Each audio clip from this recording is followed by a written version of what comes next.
ClinHaem, Hematology, Demystified. No question. Good break for me then. Good.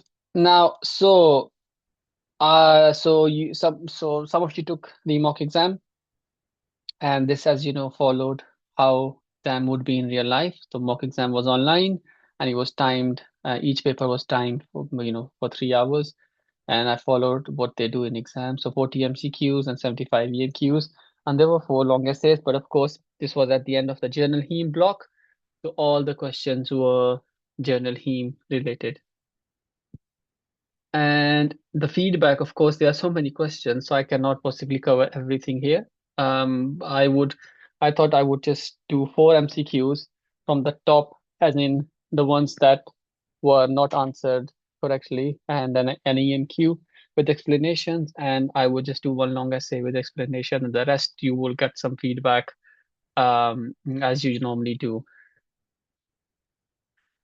And at the end, we will just do some general feedback from seeing all of the MCQs and all the long essay attempts. So this was one of the MCQs which was a bit problematic. So this is a patient who has PNH, so 35-year-old with PNH who's been receiving anti-C5 complement therapy with ravulizumab, and for quite a bit of time. So he's stable on that now. But now he's recently, in the past 3 months, he's reporting fatigues, some jaundice, and evidence of hemolysis because his hemoglobin is decreasing and reticulocyte count is increasing and the haptoglobin is low. But importantly, his PNH symptoms have not recurred. And this suggests that he's established well on complement therapy. And now he's possibly developing extravascular hemolysis, which is very common if you are on C5 inhibitor therapy, because that's how C5 inhibitors work. They block the C5. And I'll show you a picture next. It's just, the previous complement proteins accumulate, so to say, and C3, the amount of C3 goes high. So C3 coats your red cells, and coated red cells, which is C3 opsonized red cells, are cleared in the spleen, and this is extravascular hemolysis. So the less dangerous form of hemolysis in PNH as compared to intravascular hemolysis that happens from major membrane attack complex. So ravulizumab takes care of the intravascular life-threatening hemolysis, but as a side effect, it can cause extravascular hemolysis by C3 loading. There's an important point here. He expresses difficulty adhering to frequent oral medications. So he's already explained to you that I'm not very compliant. I'm not going to be very compliant with the medications because I struggle with them. So what are the next appropriate steps in management? So as I've said, questions suggest he requires some treatment for the extravascular hemolysis that comes with evolizumab. And the two potentially correct options are A and B. I wouldn't increase the frequency of ravulizumab because there is no breakthrough intravascular hemolysis here, and EPO is not suggested here because you need to address the problem, which is hemolysis, and it's not autoimmune hemolysis, so you don't treat with the corticosteroids. So iptacopan and danicopan, these are the two options. Iptacopan can be used on its own as because it blocks intravascular as well as extravascular hemolysis. But danicopan only blocks extravascular hemolysis. Danicopan is an add-on therapy, so you always have to add it on to a C5 inhibition. So say a person should be on ravulizumab, you can add it on to treat the extravascular hemolysis, but you cannot give it on its own because this would not address the life-threatening intravascular hemolysis. The most appropriate step for this patient is danicopan, even though iptacopan would be fine as well, but he says he struggles with oral medication. So the problem is if he misses 1 or 2 doses of iptacopan, then he can suffer from severe intravascular hemolysis episode, which can be quite bad for him. And even though he shouldn't miss danicopan, if he does miss danicopan, it would just, his intravascular side is of hemolysis side is still being managed by ravulizumab. So that's why this is the preferred option here.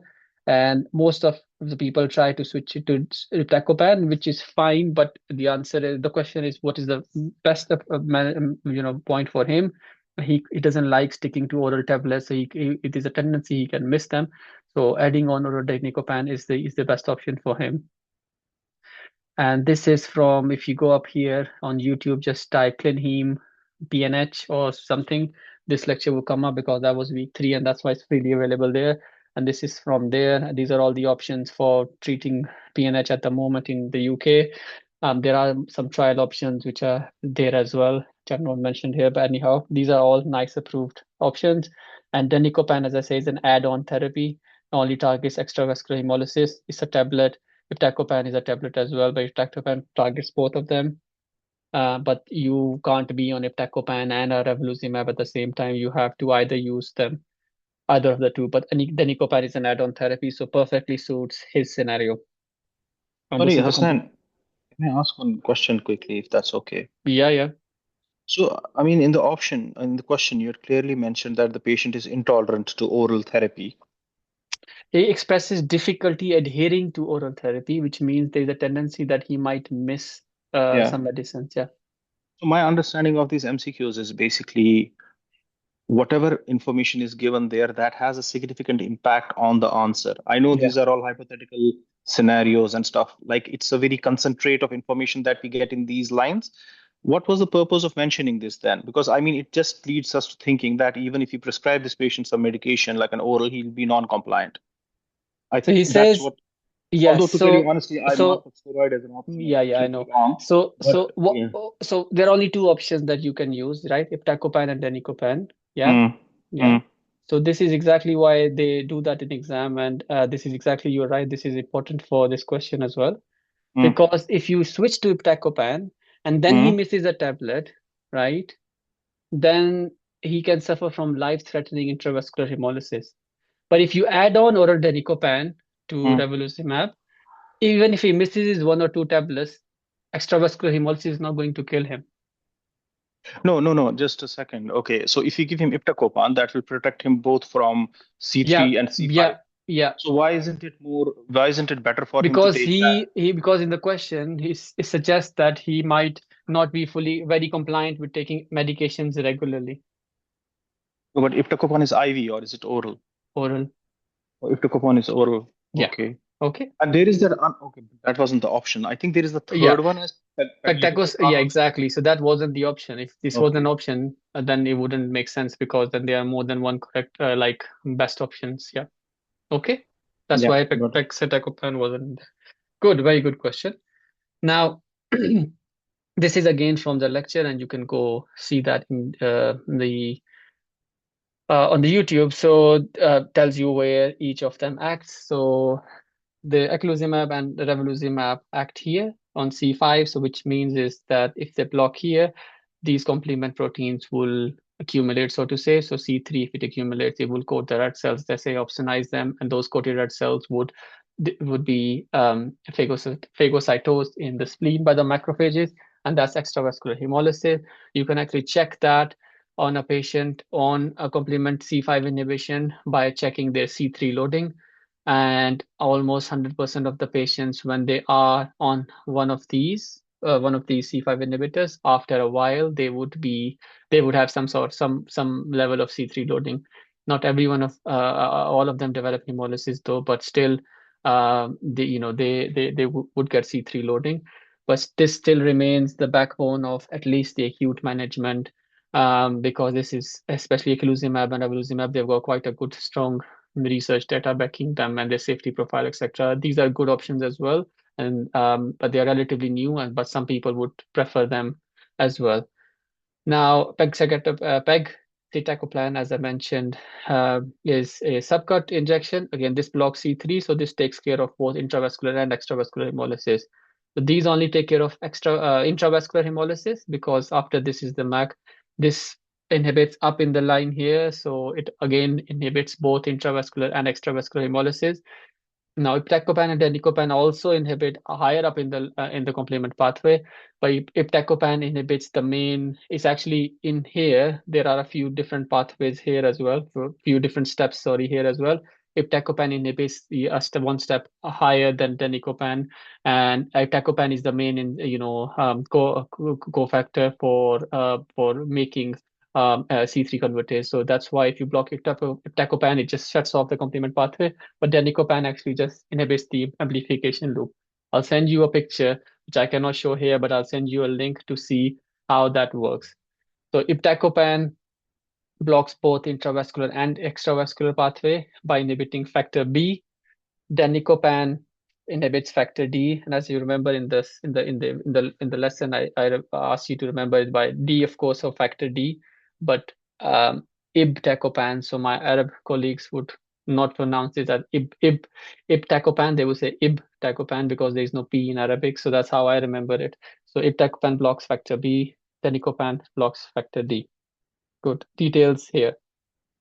Now, going on to the second question. So this is again one of the problematic ones. So, and these are the sort of the things that we discussed in the sickle cell session, which was week 5. But there's a 22-year-old lady with got mixed Caribbean and French Canadian ancestry. She's got history of joint pains and aches, mild anemia, and 2 admissions in the past for generalized aches and pains, but no diagnosis was found for those pains. Peripheral smear shows polychromasia and rare sickle cells, and her reticulocyte count is up as well. So till here, it sounds like maybe this is actually sickle cell disease, some sort of sickle cell disease, and these are generalized painful crises. You do not see sickle cells or on their own in a sickle cell trait, but the hemoglobin electrophoresis suggests this might be a trait. So hemoglobin S is 40%, A is 60%, and there are no other abnormalities there. So this is, of course, normally seen in a trait, but the picture is not of a trait because she's got sickle cell and she's got features of sickle cell disease. She's wrongly counseled as having sickle cell trait. However, the symptoms persist. So which of the following is the most likely explanation for discrepancy between her results and the clinical picture? And the answer is presence of a co-migrating beta chain variant. I'll just cut down to the chase. It's because I'll try to rule out the other ones first for you. So functional asthenia leading to more HbA production makes no sense. So it's out. She has an inflammatory disorder like SLE, possible, but again they have got sickle cells, and they've said they've been investigated and no diagnosis was found. Patient actually has sickle beta plus thalassemia. That's again not true because in there you would see more HbS and less HbA, maybe around 15 to 30% of HbA depending on the type. And co-inheritance of alpha thalassemia trait with sickle trait. Again, it doesn't give you any illness. So if you just inherit an alpha thalassemia trait with a sickle cell trait, it doesn't give you a sickle cell disease phenotype. It just alters the percentages a bit. But the percentages here are showed of a trait. So as you remember in our lecture, there are 4 or 5 slides that actually say they will show you a trait, but on diagnostic method, but that features wouldn't be of a trait. So you think about a co-migrating beta globin chain variant. So this is a characteristic scenario for HBS/HBAS Quebec variant. So this what these patients have is on one gene they have got sickle HBS gene, but on the other gene they've got an abnormal beta globin variant, which co-migrates with where HBA migrates actually. So where HBA migrates, so it looks like it's HBA, but it's not HBA. It's actually HBAS Quebec variant. So I cannot go through all of those things here again. You should refer to the videos to find that in more detail. And again, this is how it was answered in those who attempted when I took a snapshot of this. More people have answered this since. Moving on to question 3. 63-year-old. So this was again one of the questions that was answered that was problematic. So macrocytic anemia, neutropenia, thrombocytopenia, fine, as most of our patients would have one of these problems. Bone marrow shows now marked vacuolation. I've given you the answer there. Marked vacuolation of erythroid and myeloid precursors and lots of ring sideroblasts. Cytogenetic and molecular testing are negative for MDS, so to say that the cytogenetics are normal. There is no clonal marker found. And she has a history of gastric bypass surgery 3 years ago. And as Yava said, that this every point is important. So that's true. While I was devising MCQs, the thing would be extra. So that is what the examiners would do as well when they're devising, creating MCQs. They would won't be adding anything extra. Either there would be a hint or it would be towards the right answer or just to slightly confuse you. So which of the following lab findings would most strongly support the diagnosis? And somebody has said low zinc levels in the chat. It's the other way around. So high zinc levels can give you this picture with this picture, but not low zinc levels. So let's try to rule them out. Elevated MMA, serum methylmalonic acid. No, we're not seeing a picture of B12 folate deficiency. So that's not low zinc levels. No, high zinc levels can cause this picture, and I'll discuss that. SF3B1 mutation, of course, is with MDS with SF3B1 mutation where you see ring sideroblast. It's a possibility here. You can see a little bit of vacuolization there, but marked vacuolization is not seen in them. And this is a general heme question, of course. Anyhow, that won't they won't you won't know that in the exam, of course. Um, Normal homocysteine levels, again, this is not a picture of B12 deficiency or folate deficiency, so this is irrelevant here. So low serum ceruloplasmin is the best options of the options given here. Of course, if there was an option low copper levels, that would be the right answer because low copper is what's being so copper deficiency gives you marked vacuolization in the precursor cells and can give you loss of Ray's sideroblast as well. And if you read up about it, it's a very common differential diagnosis, and sometimes MDS is wrongly diagnosed. So low copper deficiency causing problems is wrongly diagnosed as MDS, and that is why they love to check these MCQs because they want to make you sharp clinicians who will pick these things up and lead to less misdiagnosis in the future. And how it works is that copper deficiency can happen on its own, like in this patient over here who had surgery of for bariatric surgery or something, and of course they can get low absorption, or it can happen from zinc excess. So zinc, what it does is there was another MCQ checking the same thing. So similar scenario, there was a patient who was using lots of had chronic wounds and he was using dressings which had zinc in applications has zinc in them, creams that have zinc in them. So over a long period of time, that gave them secondary copper deficiency in the same clinical picture. So how zinc? So you have to. So zinc excess can also give you copper deficiency, and how it does is that it induces this substance metallothionein in the small cell. In the small cell, I'm saying in the small intestine cells, and that actually binds to copper. And it binds to other things, other metals as well, but binds to copper more than say zinc. And copper remains trapped in enterocytes. And if you have lots of zinc chronically, then this will lead to copper deficiency. Now, ceruloplasmin, when the copper is low for a very long time, it leads to low ceruloplasmin because ceruloplasmin manufacturing requires and folding requires copper. So that's why in copper deficiency, you will see low copper, low ceruloplasmin, etc.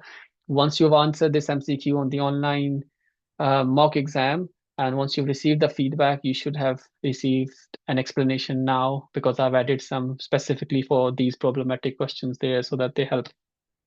Okay.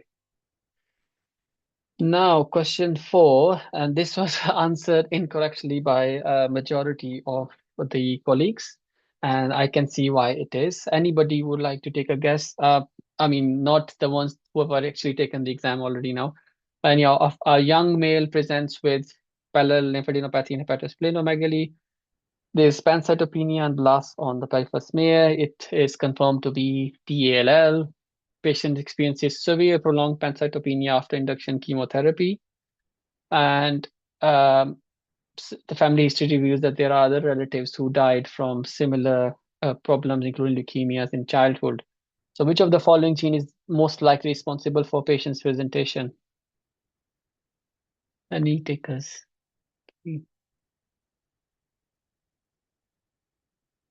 So somebody said TP53, that's possible. EDKC1, again possible. But this patient has sorry. Yeah, an A.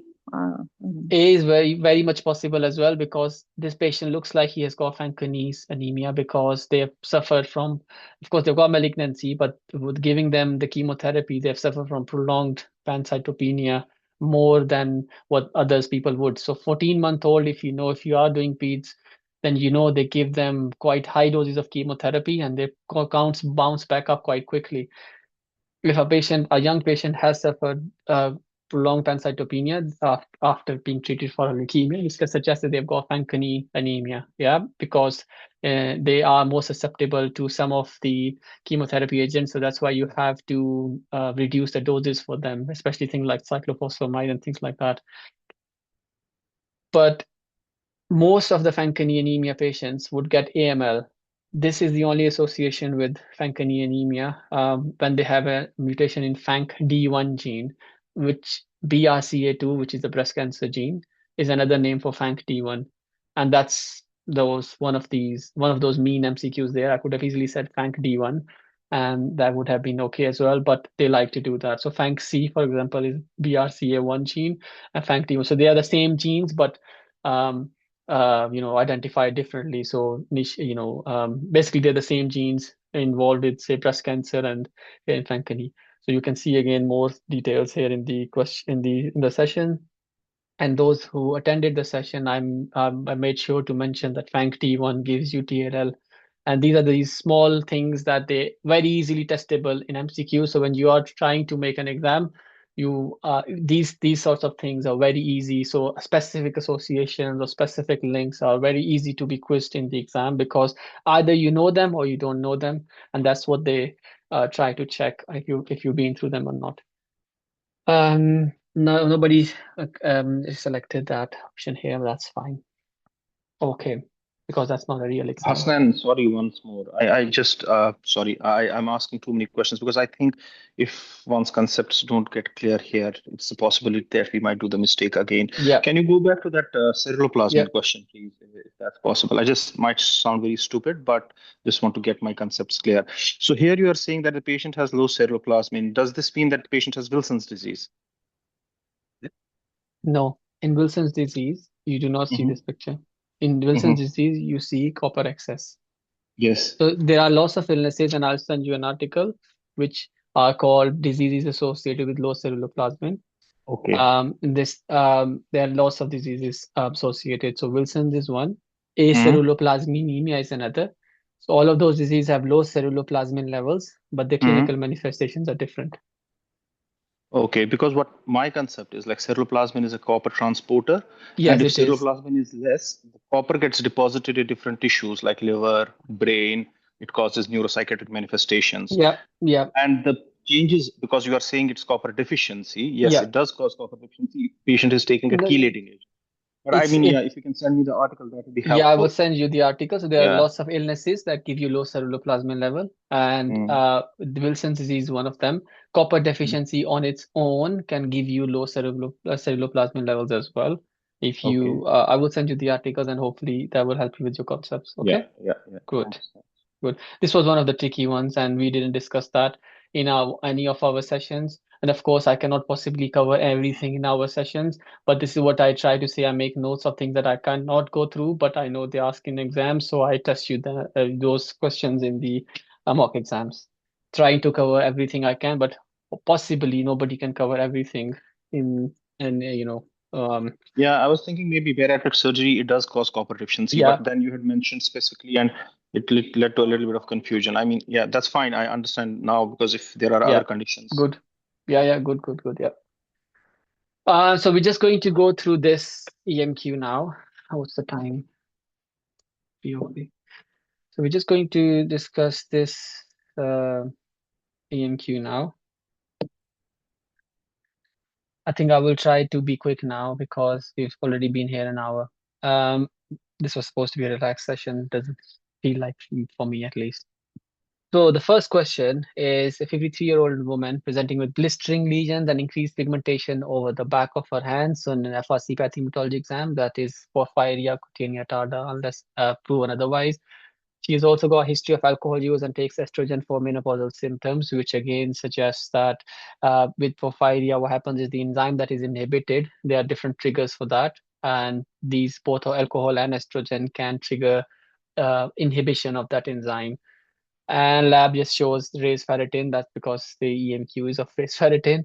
And, so basically, even till here, you just make the diagnosis. This is porphyria cutaneous tarda. Okay. Now, second is 17-year-old male referred to hematology for persistently elevated ferritin found on routine screening.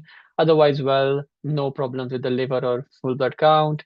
Iron saturation is normal.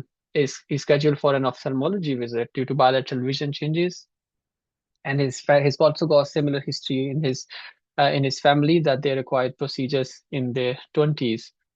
If you know this, you will easily select the right answers. This is one of those things, very rare but very common, unfortunately, in exams. If you know what it is, you will quickly just, even till here, you will be able to select the right option. So it says HHCC, hereditary hyperferritinemic cataract syndrome.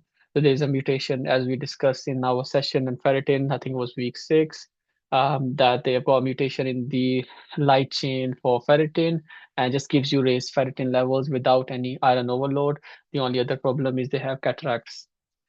Now, the other 3 questions need a bit of working out what's going on with them.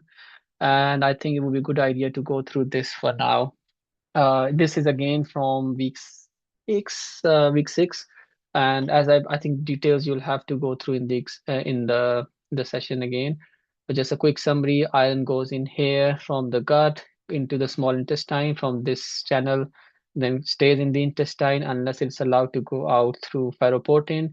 As it goes out ferroportin, it is bound to transferrin, and when it's bound to transferrin, this is what delivers the um, iron to different tissues, so all the body tissues, but mainly to the bone marrow.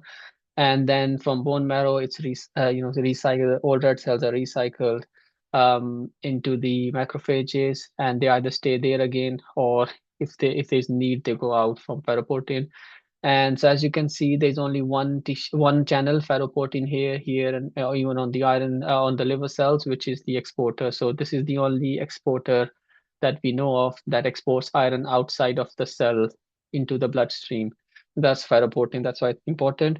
And this is how iron absorption is regulated. So hepcidin, which goes up if your iron levels are up, it's going to basically block ferroportin. So blocking ferroportin means in the gut that more iron is not going to be absorbed, and iron is going to stay inside the macrophages or other tissues wherever there is ferroportin. Ferroportin needs ceruloplasmin to work. This needs a function of ceruloplasmin to basically convert ferrous to ferric so that it can go out. So that's why you can think of this as a cofactor for our discussion's sake, that ceruloplasmin also acts as a cofactor along with transporting copper, etc. It also acts as a cofactor for ferroportin. So that's why if there's a problem with low levels of ceruloplasmin, then this can also interfere with iron metabolism. So now going back to the questions. So question 3, a young man is hospitalized for fever and dyspnea. His labs show microcytic anemia, but a high ferritin and T-sats are 100%. So transferrin saturations are 100%. This is already, if you've been to the lecture, this should already be pointing towards the possible diagnosis. There is a family history of consanguinity, suggests that maybe this is a inherited disorder, maybe autosomal recessive, but we'll see. Bone marrow shows iron deposition.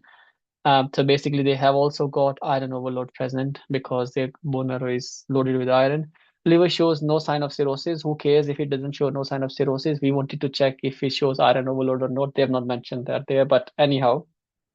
So as a rule of thumb, if you have a high transferrin saturation approaching 100%, that means transferrin is very saturated. That means probably transferrin is not present there to begin with. So that's what happens when you have atransferinemia or hypotransferinemia. So number 3, this is the right option, because if there's no transferrin, then that is why it's already 100% saturated. So it doesn't basically reach the bone marrow and things, the iron either. That's why you develop microcytic anemia as well.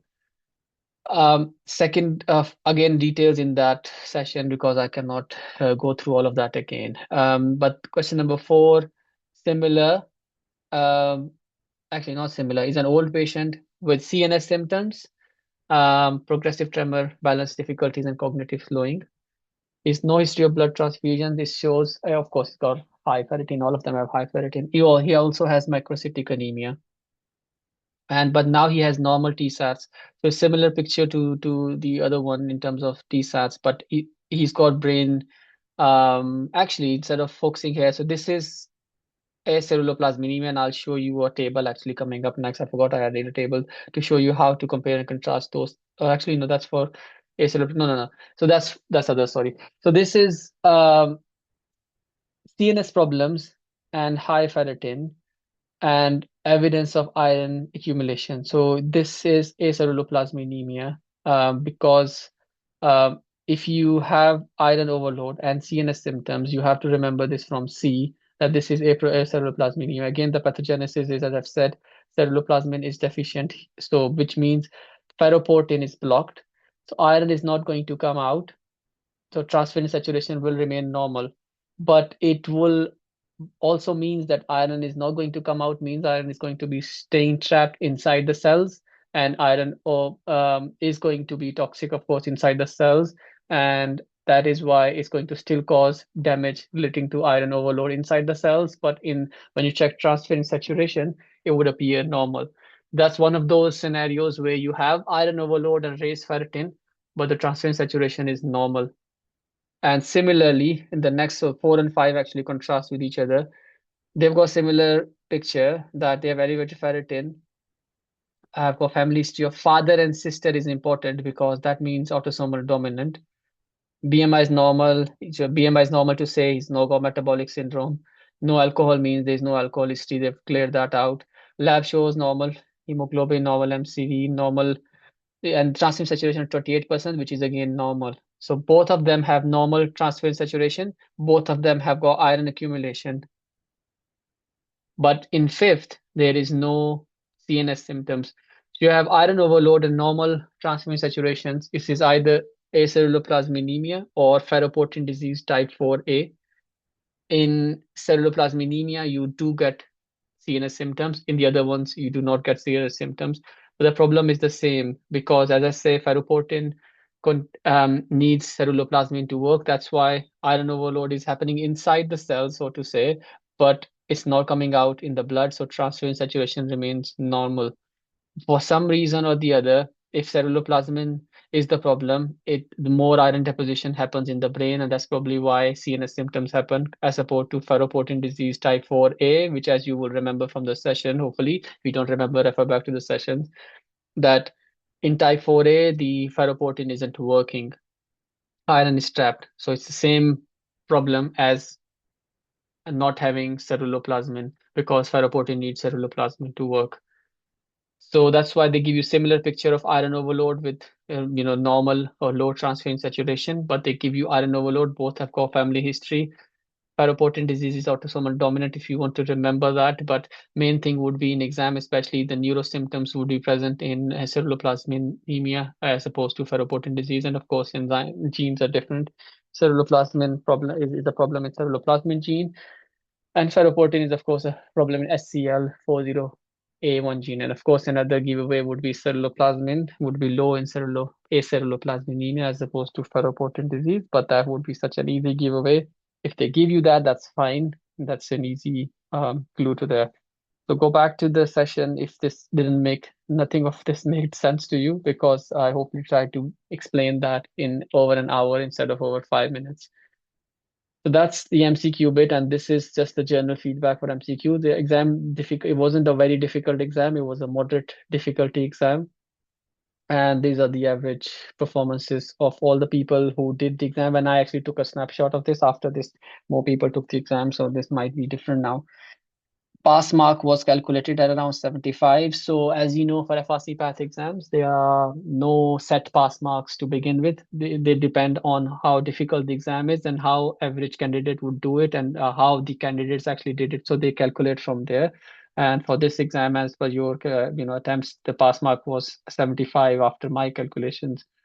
So key strengths were most of you did very well in MCQs, and most of you worked very well towards eliminating. I think you like the eliminating thing, which I do as well. So you eliminate, and whatever remains, even if you don't know, is probably the right answer. EMQs are difficult because they ask you for specific things, and again, either you know them or you don't know them, and there are more options than you can eliminate, so that's a problem. Some people actually by accident missed answering some MCQs or EMQs, so there was no answer. So of course that would be negative marking. That's most likely from an error, and these errors happen in exam as well, so be careful with that. Next step, I would suggest you so for difficult MCQs, I have already added explanations, so you should have got them. So go through them and revisit the videos for topic reinforcement at your convenience, and consider doing an individual feedback session with myself, which I'm not doing at the moment, but hopefully start to do when I've got a bit more time, maybe in December. Okay. Now only one long essay and then we will disappear. So this was the long essay, and this is based on basically how it appears in real life and in exam. 35-year-old presenting with history of dark urine, most noticeable in the mornings and improving with hydration. So already suggests PNH. He reports fatigue and left flank pain over the same period. So again, this is intravascular hemolysis can give you these features of especially the flank pain. He denies any basically UTI symptoms to say these pains are coming from urinary infection. And his mother also says his eyes were yellow, so jaundice is there. So it's confirmed that he's got hemolysis. It's likely intravascular because of the dark urine. Um, so we think it's intravascular hemolysis happening. He's recently been to Turkey on a 17-day holiday. He swam in pools there and sea and water parks, but remained well throughout. He doesn't take any medications, no alcohol access, doesn't use over-the-counter recreational drugs. Examination was fine other than jaundice. Abdomen is soft and non-tender. There's no organomegaly. Bloods show a marked anemia for a 35-year-old male. Mild leukopenia, so to say. Neutrophils are slightly low, lymphocytes slightly low, platelets are normal, retics are very high, RDW is a bit up, LDH is sky high. So these levels of LDH are seen in intravascular hemolysis. EGFR and creatinine are normal at the moment. CRP is 24, normal. Ferritin is low. Yeah, so ferritin is clearly low and CRP is normal. So this patient has also got iron deficiency. Suggests that intravascular hemolysis, if it's happening for a very long time and they're losing their iron in urine. Bilirubin is up, liver enzymes are okay. His stat is only positive for anti-IgG1 plus, anti-C3d is negative. So for that, I spent a bit of time on week 1. So go to YouTube and check that. Coagulation screen is normal, slightly raised, and D-dimers, which as you know is very non-specific. Blood film interestingly shows very occasional fragments. No spherocytes are present. So for this degree of anemia with or with autoimmune hemolysis, a warm autoimmune hemolysis, you're expected to find loss of spherocytes, but there are no spherocytes and some LGLs. And the film intentionally doesn't comment how much they are, but from the language it suggests that there are only a few. And as you know, few LGLs can be seen normally. Now, questions, as I say, you always go through all the questions first before attempting the first question answer, because as with this question, as it highlights, it will give you the answer straight away. So list the DD based on clinical information and lab features. Provide interpretation of the findings from full blood count, blood film, and hemolysis screen. List additional tests you would perform to confirm or exclude your diagnosis, and then they give you the answer. This is very common in the exam as well. The lab links to say this patient's peripheral blood shows GPI anchor deficient population of 92% neutrophils, 92% monocytes, 30% erythrocytes. And as you can see, 16% are type 2 cells, 14% are type 3 cells. So 30% in total erythrocytes, but 92% in reticulocytes. And again, in reticulocytes, 5% are type 2 and 87% are type 3. So explain the significance of these findings and outline your management plan. So these were all the questions, and this was the STEM. And I will show you what the examiner, when they're marking the exam for long essay, they have. So they've got a checklist like this, and they're supposed to mark you on the checklist. So they try to fish out if you have mentioned things that are there in the checklist. And as you can imagine, it can be really difficult if the answer is not organized well in headings or bullet points and things. The person has to stress and strain his eyes to try to find out those answers. So don't do that. Keep your answers, nicely organized in headings and bullet points, so that's easier for them to look for what they want. If you have all of these things there, they will just give you scores straight away. If they have to, of course, they're supposed to look hard enough, but some of them, some people can be, tired and things, so you don't make it difficult for them. So you were supposed to give the differential diagnosis, but because the question says list based on the clinical and lab features, so it's good to list a little bit of, justification for why you are saying your differential diagnosis and pros and cons towards. So this is my differential diagnosis. PNH is most likely because IVH is there, high LDH is there, etc. And warm high is although a differential, but that is very weak positive and there are no spherocytes. Maha, because I've seen red cell fragments, I definitely have to Maha. So infection related is been to Turkey and things. Um, there's no suggestion that he has TTP or HUS because these organs are okay, platelets are normal. So platelets are normal and creatinine okay. So unlikely, but you will still mention it and say it's unlikely. And valvular pathology is an important one because young people can have mitral stenosis and they can have intravascular hemolysis from valve pathology. Of G6PD is a option, a probability. Infectious hemolysis, especially given his travel, is an option. Especially things like leptospirosis is being in contact with water and things. There's a very low prevalence of malaria in Turkey, but it is present there. So that's the differential. And then the question is provide interpretation. So you're supposed to interpret, if it says FVC, whatever is given on the FVC, you're supposed to comment on it. Some people forgot mentioning the platelet count is normal, but they said FVC. So you have to say, okay, hemoglobin is so and so, and this is why it is. White cell is a little bit reduced, maybe that's why it is. Platelets are normal, so this excludes TTP or whatever. You have to mention that, and they will have answer key saying that they have to mention that they've seen a normal platelet count. Of course, everybody would have seen, and you would have it in the back of your mind. This is not important, so to say, but the question says comment on the full blood count finding. So whatever they've given in the full blood count, you have to comment. So they gave RDW, you explain why the RDW is a little bit up. They've given schistocyte, it says film, so you say schistocytes are seen, but there are only few.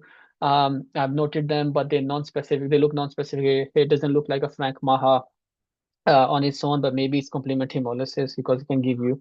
There are no spherocytes on the film, so it argues against IHA, which is a strong differential diagnosis here.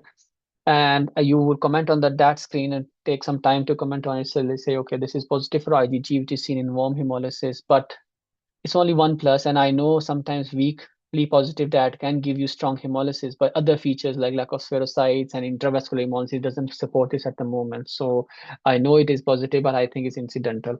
And then you say, okay, high LDH and things are just the rest of the hemolysis screen is just hemolysis, and very high LDH, you say, okay, leaning more towards intravascular hemolysis. And then which further tests you would do? You will say, okay, I will complete the hemolysis screen, haptoglobin, urine dip, microscopy, urine hemocysteine to confirm intravascular hemolysis. And then the most important first thing you should mention is flow cytometry for PNH, because PNH is your top differential diagnosis. So they've already given you the diagnosis. So when you're listing your differential diagnosis, you list PNH at the top. You don't list it at the bottom, being very humble that I've not been able to diagnose it, or in the middle, that doesn't look suspicious. No, they know you will know the diagnosis. Say PNH is my top differential because I know from the question number 3, it's going to have a PNH clone. So say PNH is my top differential diagnosis. So first test would be PNH. And then you would do further, they only gave you polyspecific DAT. So you say, I'll do monospecific DATs for IgA, etc. And all of the IgG, I'll check monospecifically as well, and things to say if they are come back positive. Infectious disease screen and G6PD screen once he's away from acute hemolysis would be done. Then it says interpret the flow. So some people said this is PNH, but the question is for, I think it was for 3 marks. So it shouldn't be for 4, it was 3 marks. So again, they say interpret this and explain what the findings are, and there are 3 marks. So if you just say this is consistent with PNH, then you can't expect that they will have 3 marks just to say that, because everybody knows this is a PNH flow. So what they want you want you to identify this is a PNH clone, fine, and then comment on the granulocyte clone and the monocyte clone as we go through in the lecture to say granulocytes are predominantly so granulocytes are 92%, so which suggests that the PNH clone is actually 92%.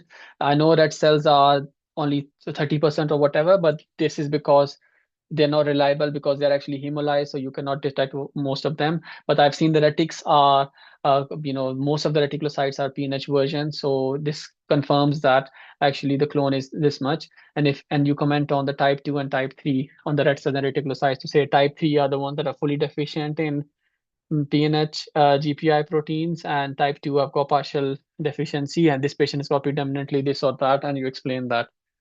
So this is what they wanted you to explain the PNH flow. Okay, Thea.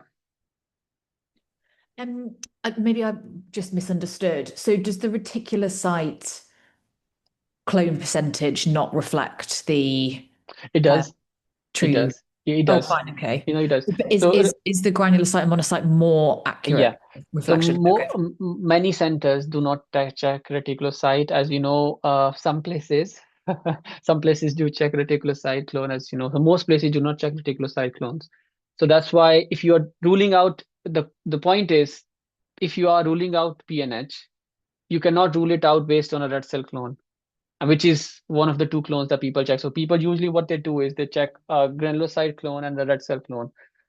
But to rule it out, you always have to check a granulocyte clone if there are enough granulocytes. If you've got suppose a person doesn't have enough reticulocytes at that moment, and if you check that again, then are you really ruling it out? So that's why granulocytes are preferred to do that. For this patient, what you would say is because granulocyte clone is 92%, this is the real reflection of the PNH clone.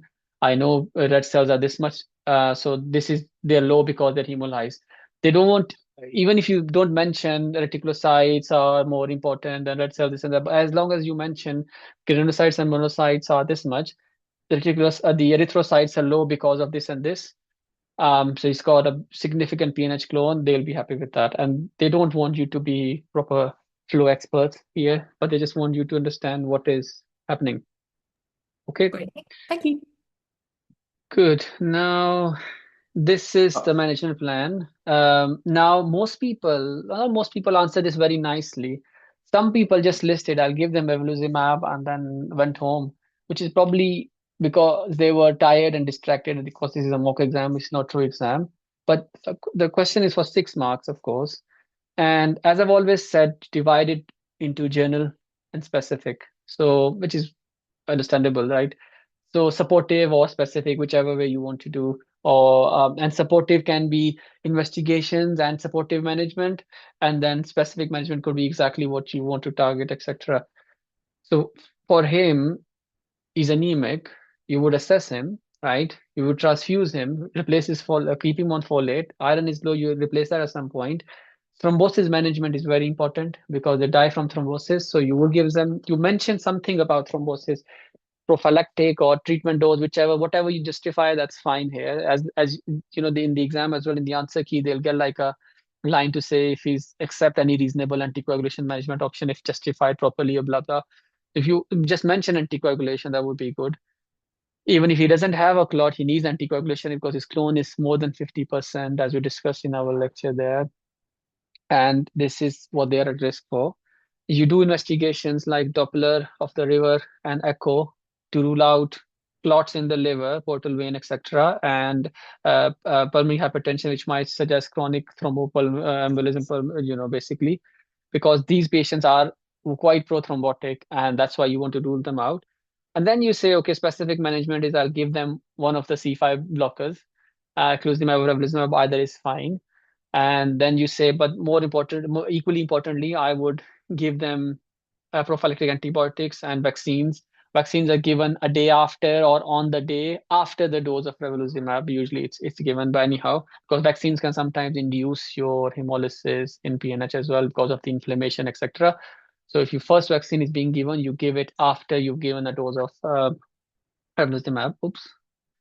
And you cover them with prophylactic antibiotics as well to basically make sure this is not to cover for meningitis and things till the vaccines kick in. and then you keep them on lifelong antibiotics because they are on complement inhibition. And then you refer for you. Of course, this is a special. This is one of those areas where you in the UK you would need to know that there is specialist centers for PNH. So you will refer them to PNH center, or you will at least say at the very beginning or the end, you will their management will be in liaison with the PNH team, and then to liaise for further management. If you are really good, you would mention that you would do a letter for blood bank to say this patient will be on complement therapy. So this has to be flagged up on their record. The reason is if they're in emergency, say they require plasma or whatever, we need to know, because plasma will replace their complement proteins, which we are, or give them a good dose of complement protein, and that can give them a flare of intravascular hemolysis. So this is how it was. So if you've just mentioned eculizumab and then went on, and you get 1 mark probably from 6, which is not ideal, because the rest of the things are very basic and day to day, which is 3 marks clearly, seriously. So try not to ignore them. The overall observations were they were quite detailed answers. Knowledge base was generally good, and improvements I suggest that the question should be addressed directly and do not misjudge the weightage of the marks. So if you say interpret the PNH screen, you just don't write just or you just don't say that this is PNH and move on. You explain a little bit about why you think it's PNH and what is happening in that report itself. Yeah, some of the selection, the essays were no. As I say, I had to fish through to find out what they have said. So keep it in headings or bullet points and things, and this is how they will do it on online as well. So you can bold the headings and make some points and things as well. Avoid unnecessary detail and try to be organized with your answer, and you have to show that you've understood what the question is about and you apply the reasoning properly.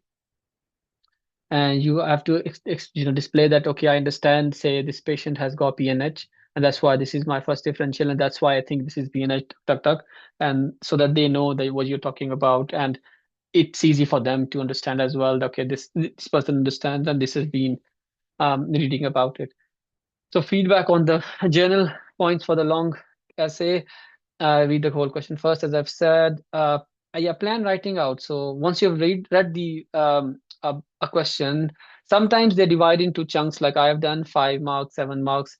But other times they will just give you a question, how would you manage this patient? And that would be like 18 marks. Especially for those questions, you have to make like a mind map or make some headings, and then you add things in there so that you've got a bit of a structure to your. So say if it's a hemophilia patient, for example, you say acute management. I'm doing first is acute management, and then subsequently in the clinic I will start them on say emicizumab or whatever, and then follow up, and then if they become pregnant, surgery or whatever. So basically, acute management, long-term management, follow up. These should be the bare minimum headings for long. Some of the questions were like that, where you had to provide more detailed answers. Yeah, match your answers to the, I keep saying that, to the marks allocated, because don't lose the marks. Try to guess if they've said 3 marks for what is your diagnosis. It don't just mean you write P and H. They want you to explain why you think this is the diagnosis, even though they don't say explain why this is your diagnosis. But if they're given 3 marks, they wouldn't just give you marks away just for naming it. Support key points with guideline-based or evidence-linked statements. That is important. If you remember, you just might as well show off a bit. Next steps, continue to practice essays as we're doing weekly, and then with the mock exam. And you can do it with me or with anybody else. But most importantly, you try to get feedback for your answers. Otherwise, you wouldn't know what's happening. You can go through the sessions again and again. As I say, you can consider one-to-one feedback with myself, but I am not doing them at the moment. Hopefully after December, we will try to do that if you think that would be beneficial. That's all I wanted to say today for the exam and feedback on the exam. Good. Any questions before we rush off?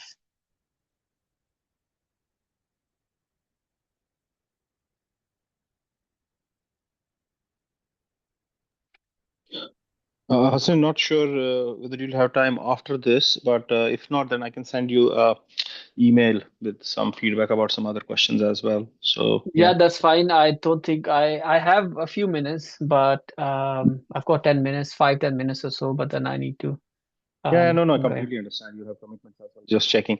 One question I had quickly. I mean, these PNH, obviously, I think you are working in a PNH center. That's why you like PNH. I'm not sure. I'm just guessing. But from my perspective, like, why are reticulocytes high? I mean, reticulocytes would also be expressing, like, lacking the complement, Yeah, the decay yeah, yeah, activation factor. yeah, yeah. Why aren't they destroyed in the circulation, and why are they high? That's I was This, thinking. I tried to look around, but yeah, couldn't yeah. find an answer. So I think a simple explanation is they've just come around in the circulation.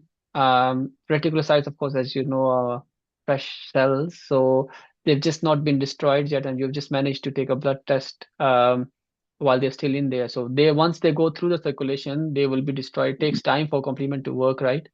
Complement is Mm, going to attach to the cells and then form a cascade or whatever. So, and this is keeps happening. So hemolysis, as you know, gives you a brisk reticulocyte response. So all the time, if they can generate enough reticulocytes, they will have like a good amount of reticulocytes in their blood flowing. So as of course, if there was a way to track the reticulocytes that you checked, maybe say in an hour or so, they would probably be hemolyzed or whatever. mm. Yeah, but Yeah, yeah. But Okay. the thing to remember is that mature red cells would have low pNH, so low percentage of Burden pNH cells because of the because of the hemolysis. But the or retics are, transfused. yeah, exactly, yeah, exactly, or transfused. But granulocytes are to be relied upon if you're in doubt. Yeah. Yeah. Thank you.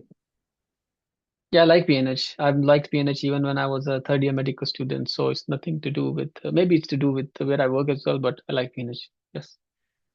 Yeah. Mhm. Yeah, because we take it as a differential of aplastic anemia.